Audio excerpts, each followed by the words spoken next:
Hola, soy Margarita González y aquí estamos en un nuevo episodio de Apuntes de Psicología con una invitada muy especial, Ale Mares, de Psicóloga en Proceso, y vamos a tratar un tema muy interesante, los psicópatas. Tenemos una premisa al respecto y es: ¿los psicópatas nacen o se hacen? ¿Ustedes qué creen? Hola Margarita, muchas gracias por invitarme. Estoy muy feliz, estoy muy contenta por esta plática, por esta conversación que vamos a tener el día de hoy en tu podcast. Efectivamente, la premisa que presentas hoy sobre un psicópata, si nace o se hace, es un tema sumamente largo, es un tema muy complejo y qué gusto poder desarrollarlo en base a alrededor de todo este estigma que se ha desarrollado hoy en día.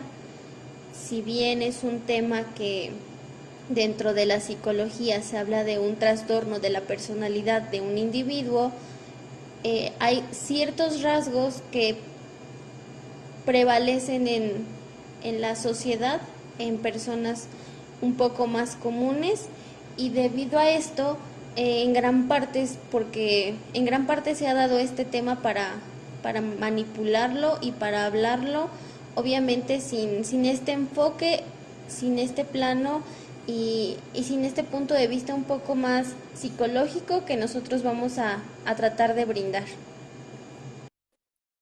Qué gusto tenerte aquí, Ale, y abordar contigo este tema tan interesante. Y pues sí, se ha debatido mucho sobre qué es la psicopatía y por qué se produce. Es muy frecuente la interrogante que se formula en cuanto al origen de la conducta psicopática.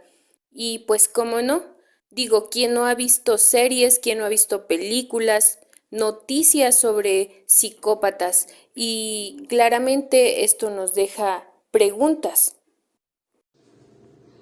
Así es, Margarita. Como bien lo dices, todos estos medios de comunicación y estas plataformas audiovisuales, incluso que podemos escuchar hoy en día, creo que nos dejan una visión y una perspectiva un poco cuadrada, ¿sabes? Un poco rígida. Creo que al menos las series que tú y yo hemos visto y películas y demás terminan siendo como asesinos, criminales, matan y demás. Sin embargo, creo que es sumamente importante comenzar precisamente con esa pregunta que tú hacías y con la que creo que todos nos quedamos. ¿Qué es un psicópata? Si bien en las películas no nos lo muestran, puede ayudarnos a entender este contexto de la persona y sabes, creo que son muchas cosas. Claro que sí, Ale. Es importante definir quién es un psicópata y para esto me gustaría dar una introducción sobre el concepto. Bueno, este concepto de psicopatía aparece en 1786 cuando Benjamin Rush publica un ensayo en el que describía un cuadro clínico caracterizado por la ausencia de moral sin deterioro intelectual, pero se suele considerar a Pinel como el autor del origen del concepto de psicopatía. Este autor en 1801 acuñó el término de manía sin delirio. Desde los orígenes ya podemos ver dos características importantes para definir al psicópata. Uno, no está loco, y dos, no sufre una enfermedad que le impida dirigir la voluntad de sus actos. Es correcto, Margarita, y se me hace importante recalcar que dices que no está loco y que no sufre una enfermedad que le impida dirigir la voluntad de sus actos, porque si bien la Real Academia Española dice que es una anomalía psíquica que produce, a pesar de la integridad de las funciones perceptivas y mentales, una alterada patología en la conducta social del individuo, que ahí es donde se refleja. Eh, ya bien en el DSM-5, en el manual, nos dice que es un trastorno de la personalidad el cual tiene muchísimas características que creo que iremos desarrollando un poquito más adelante, pero una de las más específicas que vienen es que no tiene empatía, no tiene remordimientos, precisamente como lo decías, una ausencia de moral, falta de afecto, manipulación y la utilización del otro. Ciertamente es un tema súper interesante, Ale, pero adentrémonos a la cuestión inicial. ¿Un psicópata nace o se hace? Muchos autores han buscado en el psicópata una base física o incluso genética. Otros autores hablan sobre todo de una mala socialización, bien por falta de una norma moral y de comportamiento o por provenir de familias abusivas y desestructuradas. Es correcto. Mira, como número uno, quiero hablarte acerca de la base genética. Hay una base genética en los psicópatas que precisamente esto está comprobado ya por estudios. Esta base genética no determina la expresión en su totalidad del dicho rasgo o de esta conducta. Sin embargo, como punto número dos, esta expresión o no de este rasgo depende de las experiencias del comportamiento del individuo, depende de la interacción de la genética y también del ambiente. ¿Por qué del ambiente? Porque es importante adentrarnos en la infancia, en el crecimiento de estos individuos. Hay rasgos que son visibles desde que son pequeños y prevalecen hasta la vida adulta que no terminan de desarrollarse. Ahora bien, hay otro factor importante que es el factor neurológico. Entonces hablemos de psicopatía y cerebro. El desarrollo de las técnicas de neuroimagen posibilitó la búsqueda de diferencias entre el cerebro de los psicópatas con el resto de la población. La primera prueba de que el cerebro psicopático podría ser especial viene del caso de un obrero del ferrocarril del siglo XIX, un trabajador ejemplar y padre responsable al que una explosión mal calculada le metió una barra de hierro en el cerebro. Milagrosamente se recuperó sin ninguna secuela aparente. Pero tiempo después, las conductas del señor comenzaron a cambiar y ahora mentía, robaba, hacía planes sin futuro y en general se comportaba de una manera similar a la definición actual de psicópata primario.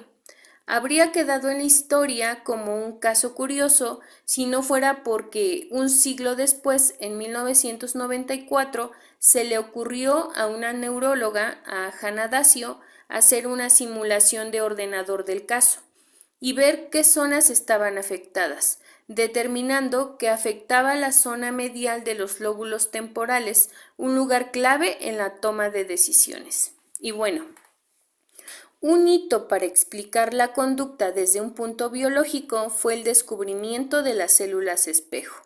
El descubrimiento se debe a Rizzolatti en 1990, trabajando con macacos en la Universidad de Parma. Buscaban saber cómo el simio integraba los movimientos de aprehensión en el cerebro y como uno de los investigadores tenía hambre, pues se le hizo fácil tomar un plátano de los que tenían por allí para el estudio. Así descubrieron que ciertas zonas de la corteza se activaban al coger un objeto, pero también cuando veían a otros monos o a los propios investigadores cogerlo. Rápidamente se pusieron a buscarlas en humanos y ahí estaban, nada menos que en el sistema límbico, responsable de las emociones. De manera sencilla, esta sería la razón por la cual cuando nosotros vemos a una persona bostezar, bostezamos.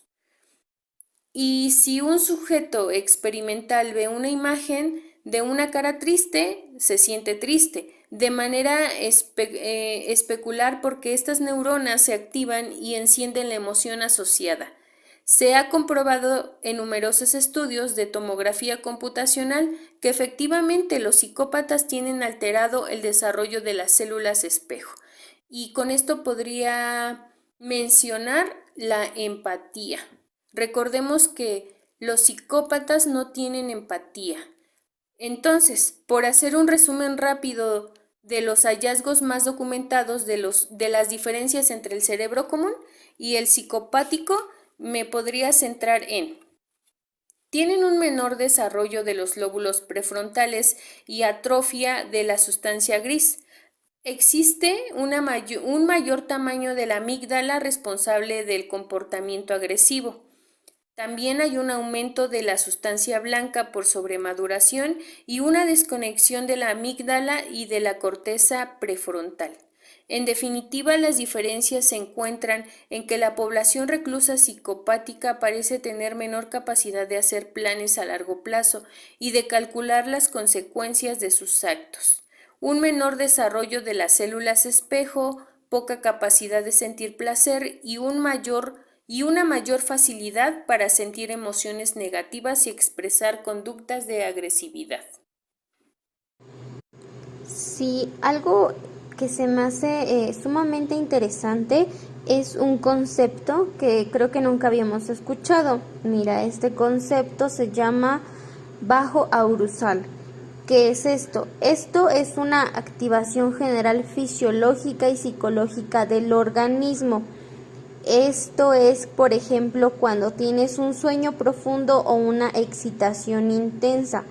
Y como individuo necesitamos experimentar ciertos niveles de estrés para que nuestro cuerpo desempeñe funciones de manera adecuada.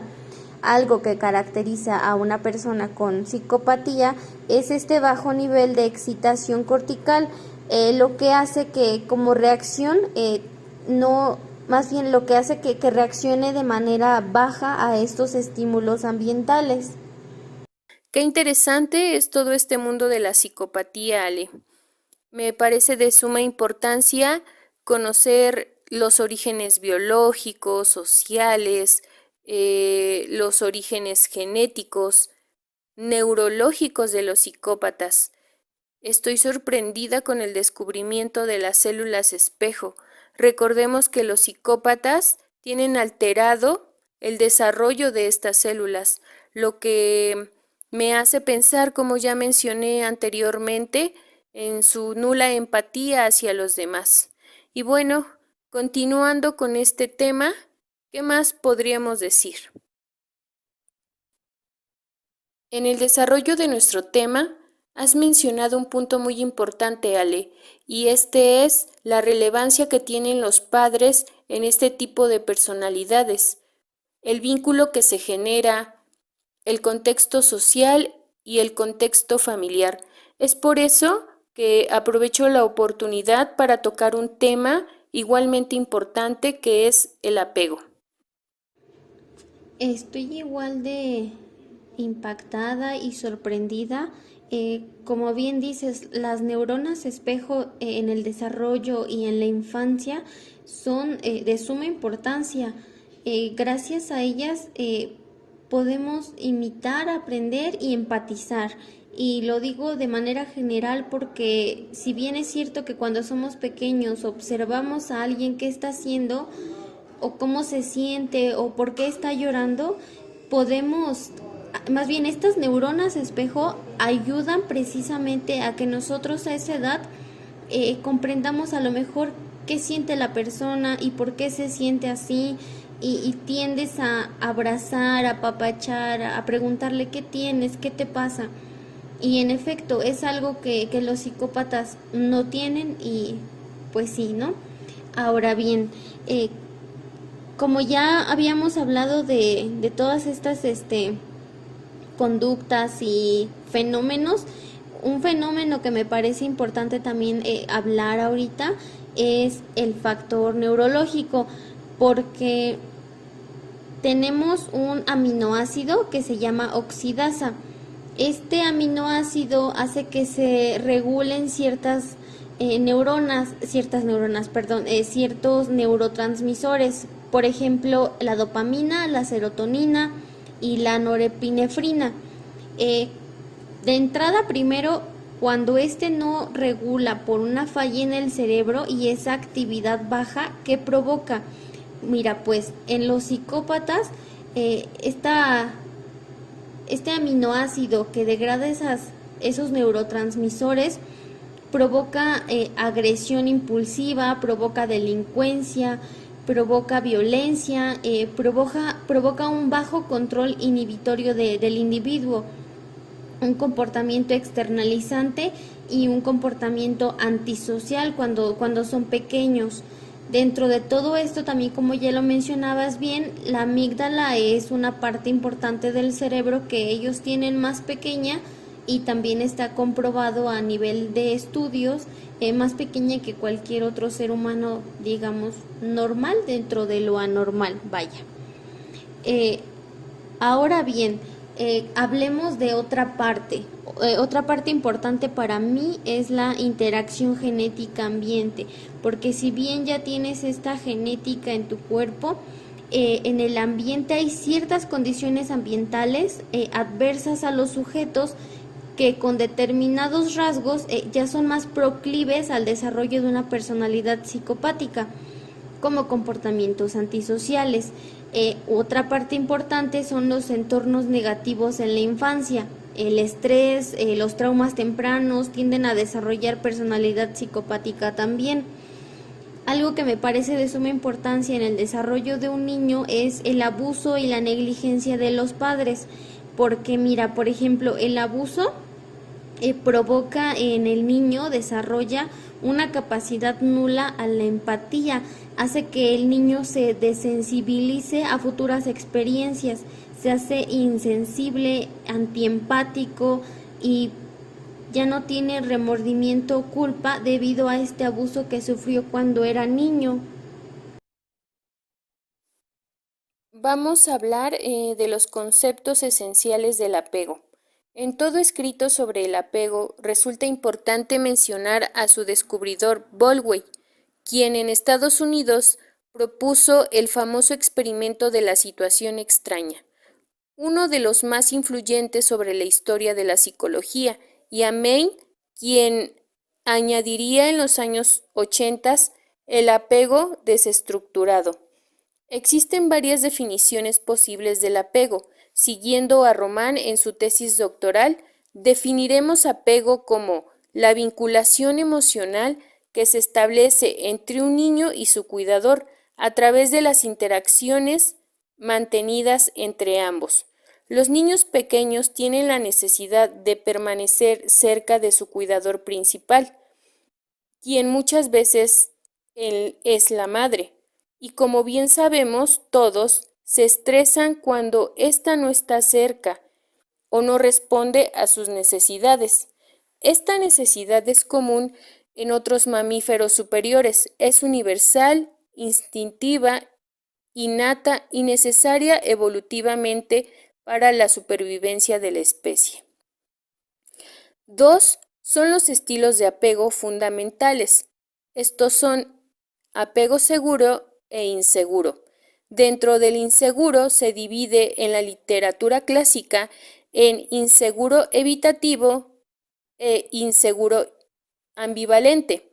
También está el inseguro desestructurado. Un apego seguro es aquel que permite al infante explorar su entorno utilizando al adulto como base segura, a la que volver cuando él se sienta en peligro.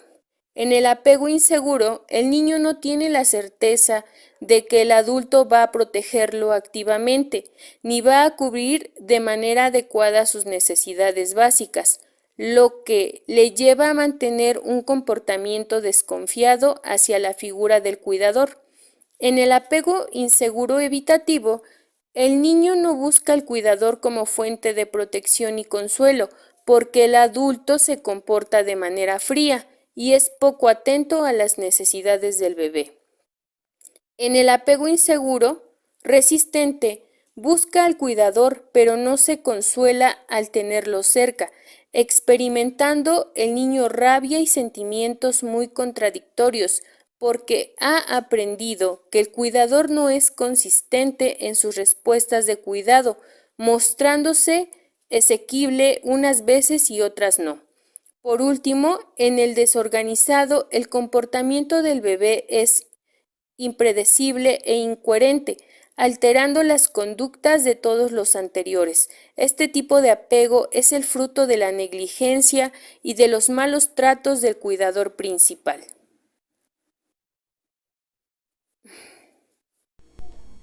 Justamente acabas de mencionar una palabra importante, que es negligencia. Esta negligencia va de la mano con el abuso en la niñez, en la infancia. A veces, y hay estudios que lo demuestran, que muchos psicópatas tienen una historia familiar problemática. Y déjame decirte que esto se retrata en algunas series, ¿no?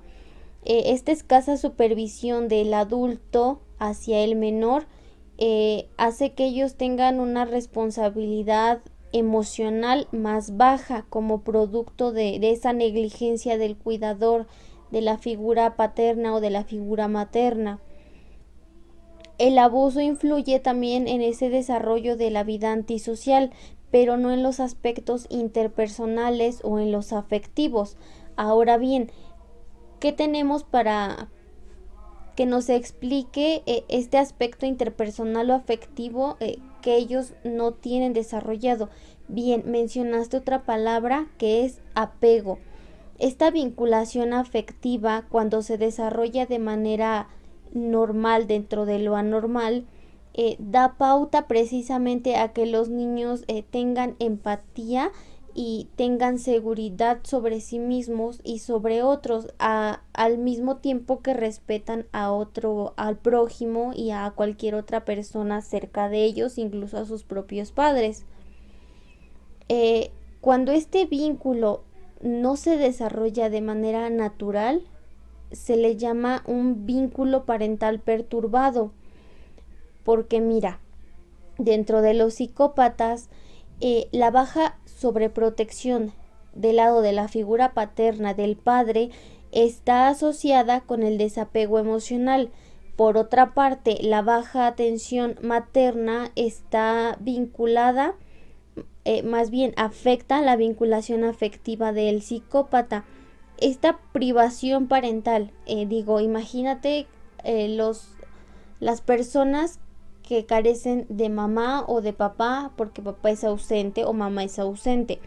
Ahora imagínate, bueno, sabemos que de entrada eso les afecta en la niñez. Imagínate esa misma situación en alguien con quien ya predisponen ciertas características genéticas o neuronales precisamente de la psicopatía. ¿Qué sucede? Entonces, esta privación parental temprana dentro de los niños predispone aún más el desarrollo de estos rasgos que, si bien ya vienen implantados desde el nacimiento, se van desarrollando y van tomando fuerza cuando el niño sufre abuso, sufre negligencia por parte de los padres, y cuando sufre este apego que no es sano, este apego que es una negligencia y forma parte de eso, de la falta de responsabilidad de los padres hacia el hijo cuando es pequeño. ¿Tú qué más nos puedes comentar acerca de este tema, Margarita? Continuando con este tema súper interesante, Ale, de la psicopatía y el apego, el primero en advertir en la relación entre psicopatía y apego fue el propio Bowlby, ya que según su postura, un niño que pasara un periodo prolongado de privación materna en los primeros 5 años de vida tendría efectos negativos irreversibles, incluyendo el convertirse en una persona afectivamente fría y con tendencias criminales. Este autor daba por sentado que la madre, o al menos preferentemente la madre, era el principal cuidador. mientras que hoy sabemos que podría ocupar su lugar cualquier adulto de preferencia sin deteriorar el desarrollo afectivo. Si entendemos que la función del cerebro radica en permitir que nos adaptemos al medio en el que vivimos y que por ello la importancia de su plasticidad, podríamos entender entonces que un cerebro con las características del cerebro psicopático es ideal para desarrollarse en un ambiente hostil. La postura del apego es clarísima. Los maltratos infantiles producen problemas psicopatológicos y de personalidad, mientras que el buen trato produce personas fuertes con mayor capacidad de afrontar la adversidad. Los teóricos que se postulan a favor de las trabas cerebrales de nacimiento se olvidan de que el cerebro humano nace muy inmaduro y que termina por desarrollarse durante los primeros años de vida. Por lo tanto, las experiencias tempranas determinan la arquitectura cerebral, tanto como los genes o seguramente más. De una parte, las células espejo, como cualquier otra neurona, necesitan una estimulación para hacer crecer las dendritas y conectarse. A mayor frialdad del trato, menor desarrollo de estas células. Las experiencias de placer moldean el sistema límbico, por lo tanto, su déficit estaría en la base de la mala conexión de este sistema, mientras que las experiencias de miedo aumentarían el tamaño de la amígdala para dar una respuesta fisiológica de agresividad. Todas estas estructuras cerebrales se verían moduladas por el cortisol, que es la hormona del estrés. Sin embargo, Margarita, hemos tocado muchos temas, muchos puntos importantes. Hemos tratado de abordarlos uno por uno. Sin embargo, hay otra parte que creo que es importante mencionar también, que son los estilos de crianza. En el desarrollo de la infancia y en la niñez, si bien una crianza agresiva o punitiva provoca problemas en la conducta del niño en edad escolarizada, con el paso del tiempo el individuo ve a la agresión como un medio de control a los demás, y sabemos que esta es una característica esencial de un psicópata, ya que a través de agresión, y no solo física sino también verbal y psicológica, controla a otros y los manipula para fines propios. Hay una parte que creo que es un poco, a lo mejor un poco más, se deja fuera de términos generales, pero creo que influye, que es la economía. Creo que en México se habla de clases sociales, de quién tiene más y quién tiene menos. Habemos población que nos encontramos en clase media, pero hay población que se encuentra en la clase baja. Creo que la economía es una parte que forma parte de, más bien, sí forma parte del desarrollo de estos rasgos. Si bien, como decíamos, alguien ya nace de cierta manera con estas características, todo esto que hemos hablado se desarrolla en la etapa de la niñez y de la adolescencia y la preadolescencia. Creo que un niño que tiene una mayor accesibilidad económica le permite conocer otras cosas, le permite estudiar otras cosas.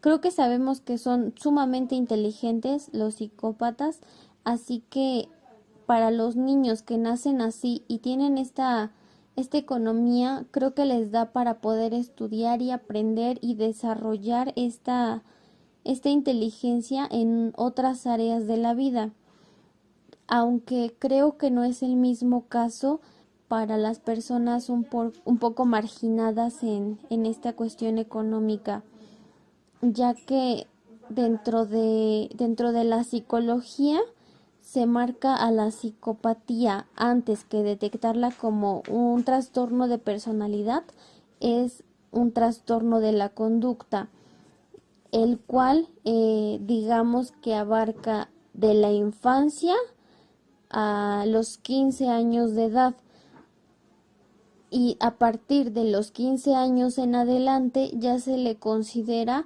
un trastorno de personalidad antisocial.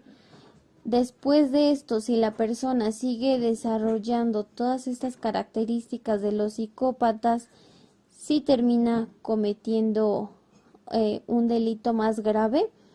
Sin embargo, creo que es importante recalcar que no siempre esto es como en las películas o en las series. No siempre son asesinos nada más.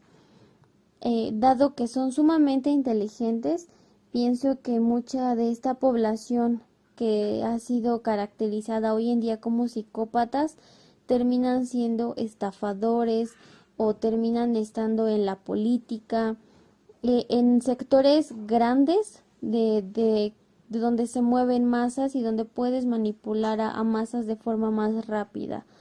Creo que así se desarrolla esto en, digamos que en cualquier persona, y creo que los que están en la cárcel y los que están tras las rejas son, digamos que del sector de poca economía, de clase media, de clase baja, ya que no tuvieron quizá esta pauta a, a desarrollar estas habilidades, o digamos, se les llama hoy en día psicópatas integrados, a los que, a pesar de estas características que comparten y que desarrollan, las aplican en otra área de su vida, a comparación de los otros que terminan en delinquir en la población.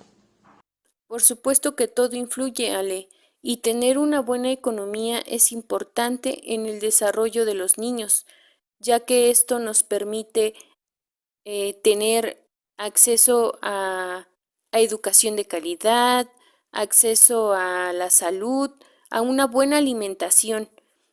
Y bueno, estamos a punto de terminar. ¿Qué más puedes agregar para concluir, Ale?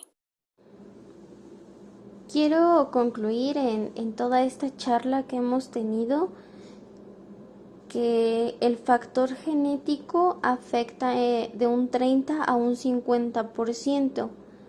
Esto quiere decir que ciertas características vienen de nacimiento y se desarrollan a través del apego, a través del abuso, de la negligencia, del cuidado de los padres, de la calidad de la educación que se les dé a los niños, de la calidad también de atención que se les dé por parte de los padres, de esta presencia que ellos deben de tener.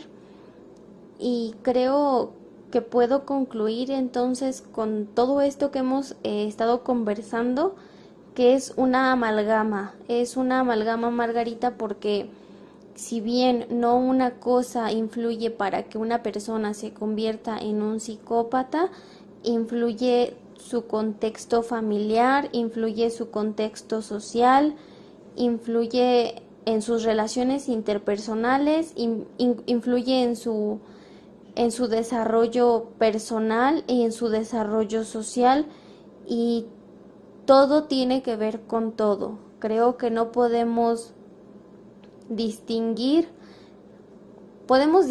mas no podemos diferenciar que una cosa es exclusiva de una. Creo que todo está relacionado y creo que es importante estar atentos como padres en casa a, a las necesidades que los niños necesitan, que nuestros hijos necesitan.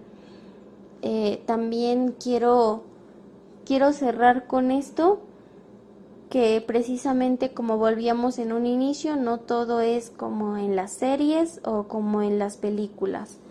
Me gustó tener esta charla contigo, Maggie. Espero que entre las dos hayamos podido develar el significado de si nace o se hace, e inclusive responder un poco esta pregunta que está llena de controversias. ¿Tú qué opinas? Te agradezco, Ale. Y bueno, yo puedo concluir con que la teoría del apego aporta un enfoque coherente y estructurado de la formación de la psicopatía a través del apego inseguro, evitativo o despreocupado, teniendo un puente entre lo puramente biológico y lo ambiental. De poder establecerse de forma segura esta conexión, se abriría un nuevo procedimiento terapéutico para el tratamiento de la psicopatía a través de la revinculación más afectiva cuanto más temprana la edad del individuo.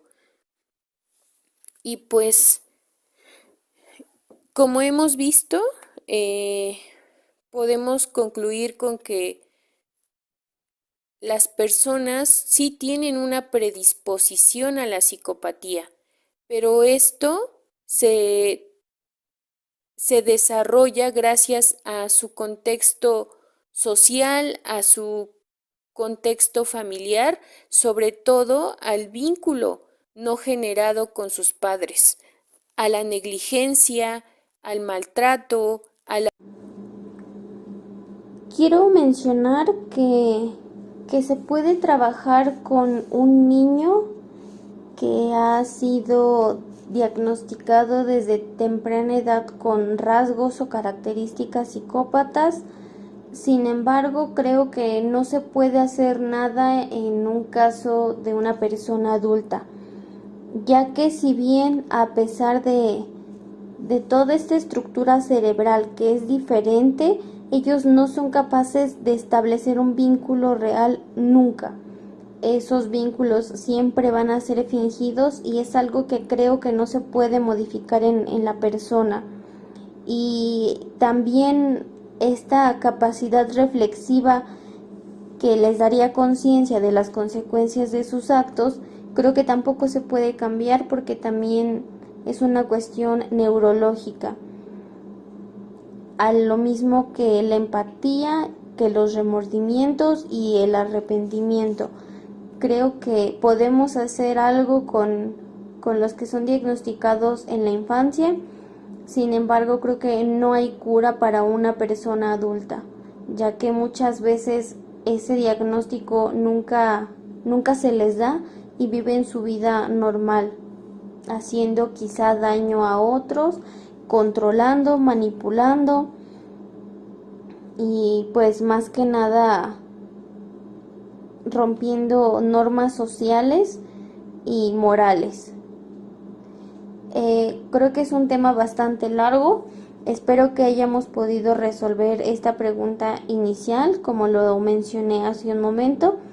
Muchas gracias por invitarme, Margarita. Me sentí muy a gusto contigo en esta charla. Y pues nada, espero que a quien nos escuche le haya agradado esta conversación tanto como nosotros la disfrutamos. Te agradezco, Ale.